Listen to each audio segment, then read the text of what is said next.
Okay, so I am on my commute to work, and we're just going to go through the 10 heuristics as they pop up while driving. The first thing I wanted to talk about was Nielsen's heuristic of visibility into system status.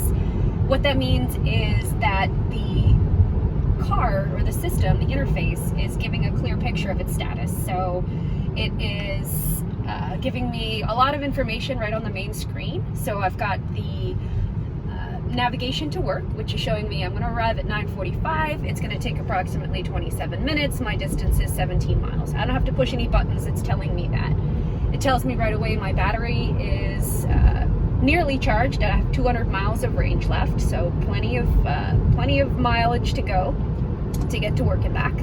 It's telling me that cameras, the 8 cameras on the car are on because of that red dot is recording. So all of my commute is being recorded right now. So if anything were to happen, if I got into a crash or something, it would all be recorded. And it's also telling me I'm connected to LTE and Bluetooth, so I do not need my key card. I can just use my phone to operate the vehicle. It's telling me my user profile is activated because I've got my little user icon here with my name next to it. Gives me the time, the temperature, my climate control settings, whether or not my heated seats are on. Let's go ahead and put some heated seats on and get comfy here. I also have just basic functions down here. My music's on and autopilot is engaged. So one of the other things with visibility of system status that's important is that the car acknowledges when you've asked it to do a task. So for autopilot, I'll give you an example. I'm going to disengage right now. I'm just going to step on the brake. So I've stepped on the brake. There was a chime.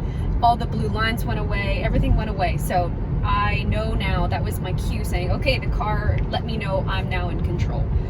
But again, to engage autopilot, the car also gives you good feedback. So to engage autopilot, I pull down on the stalk 2 times. There we go. So not only did I get a chime, I got a blue steering wheel lit up here.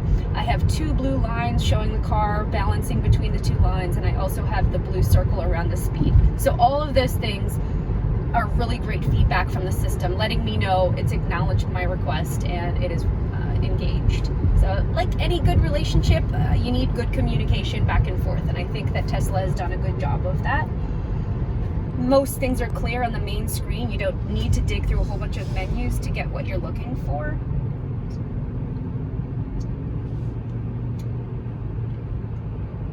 So the one other heuristic that Nielsen talks about is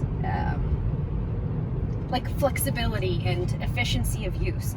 So the system should allow for accelerators or like quick actions or tasks that the users perform frequently, so that when you want to do something, you can get to it quickly. You don't have to push 4 or 5 different toggles or buttons to get to what you want to do. There should be quick, they call them accelerators, to get this done. And it should cater to novice users, people who have like really no experience whatsoever, all the way up to expert users. And it does, but there are some violations here. So one of the nice accelerators here is my speed is set for 5 miles above the speed limit because that's my personal setting. However, if I wanted to change that, I could adjust it tapping the up and down buttons, but the easier way to do that is to just go on the steering wheel here, and all you have to do is up or down, toggle up or down, and you can see on the screen my speed is changing up and down. So that's a really great feature because it's not taking my eyes off the road. I'm not taking my hands off the steering wheel. It keeps me engaged. So that is a really great accelerator. The other one is the following distance. So each user profile, you can set a following distance from the car ahead of you. So the hard way to do it is to go down to the driver, and then I think it's under driving. Nope, it is not under driving. It's under autopilot. So right here, the cruise follow distance, I've set it at 3. That's my standard setting. I feel that that's safe for me. It's not too close. It's not too far. It's just a moderate setting. So I could adjust it up to as far away as 7 car lengths or as close as 1 car length, which I definitely don't like. So that is the multi-tap way to get there, but if I wanted to do it quickly, I would just go over to my steering wheel again, and on this little toggle, instead of scrolling up and down, I would just toggle right and left, and you can see it gives me a display here saying, yep, I'm working on this task.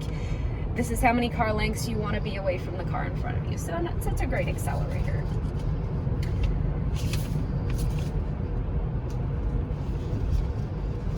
But the thing with those accelerators, they're not intuitive. So you wouldn't know that's what the car did without having some kind of experience with the vehicle, or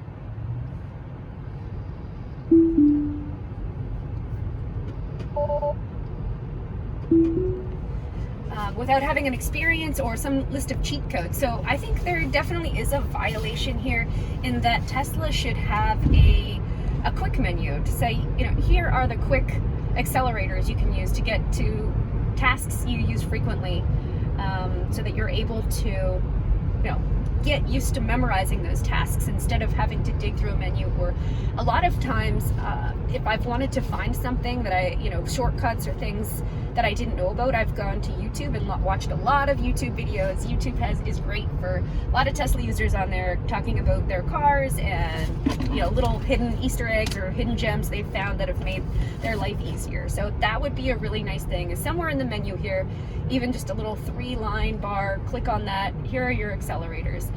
Either that, or the other thing I thought would be helpful would be to, if you are a new user, you could rate yourself. You could rate yourself a novice, an intermediate, or an expert user. And if you're a brand new user or a novice, there should be maybe little pop-up windows telling you here's what does what, like a little tutorial when you get in your vehicle. And once you've mastered it, you can X out of those little helpful reminders, and then you'd feel more confident when you got in the car. Something to think about for Tesla.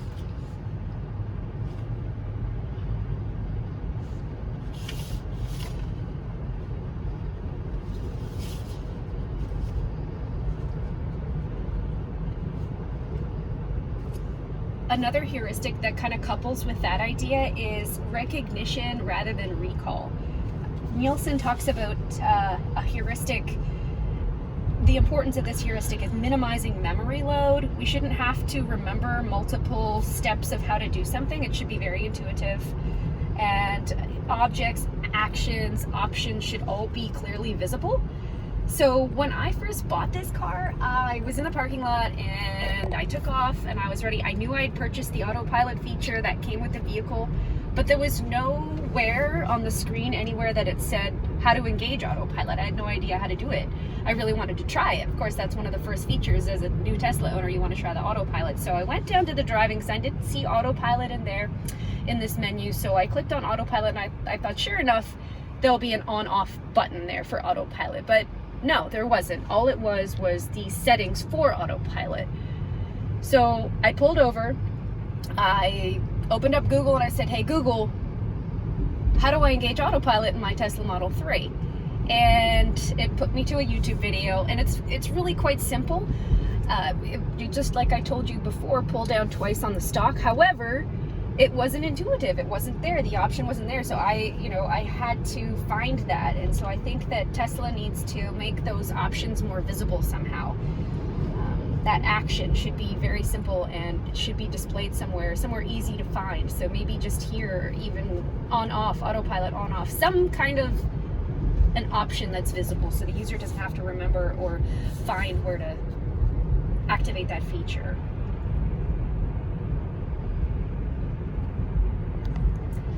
The one thing Tesla did really well with options, making options visible for the recognition rather than recall, is here in the navigation. So navigation, there's this just little window here. I mean, there's the blue line that tells you where you're going. But for the settings, the other day, I don't know how it happened, but typically I don't have the voice of the navigator on. I just have the blue line and the directions here. But when I got in my car the other day, there was this voice that came on telling me to turn left and turn right, and it was really, I'd never heard it before and I didn't know why it was on. Maybe my kids were playing with the car or something like that. But I saw this little settings button. This is a very simple, most people know that this means settings because of the iPhone and the other, what is it? Samsung phones and Android phones. So you just click that, and right up here, it's the navigation volume on or off, and you can adjust the volume of it here as well. So you can turn it up, turn it down, but I don't like that on whatsoever. And then other quick features in the navigation to avoid traffic conditions and reroute your journey if it's gonna save more than 2 minutes or 5 minutes, 10 minutes, however you want to set it to. So that they did a really good job of recognition rather than recall there.